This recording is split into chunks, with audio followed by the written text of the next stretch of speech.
This is going to be great television, I will say that. This is going to be great television. There it is. It's all a show. Never mind all the people in Ukraine, never mind the Europeans.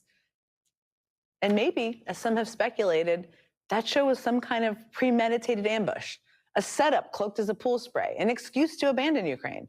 Or maybe that show was designed for Trump to seem rough and strong by screaming at Zelensky. Even though real strength is, of course, not bullying and bigfooting, it's standing up for what's right. That's actual strength.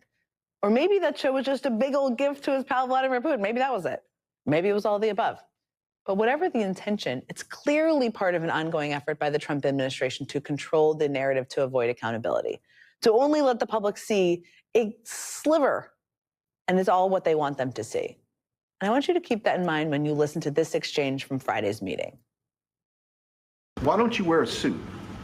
Why don't you wear a suit? You're the highest level in this country's office, and you refuse to wear a suit. Just want to see if you do you own a suit? That was actually a thing that happened. That is footage from the event in the Oval Office on Friday. And that hard-hitting question came from a host from the far-right cable channel Real America's Voice. His name is Brian Glenn, and for what it's worth, he also happens to be dating Republican Congresswoman Marjorie Taylor Greene, who congratulated him for that question about the suit.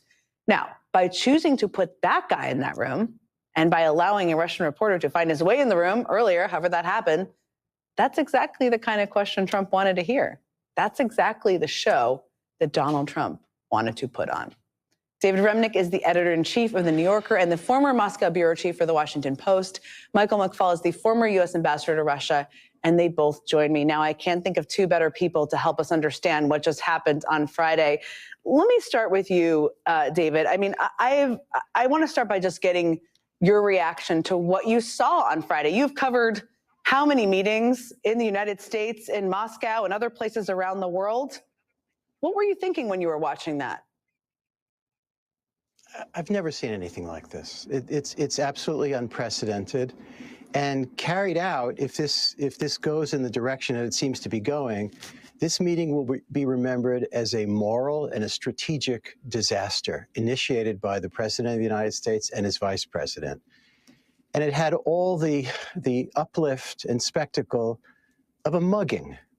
This didn't happen by accident. Mm-hmm. Vice presidents and presidents don't pull off something like this spontaneously.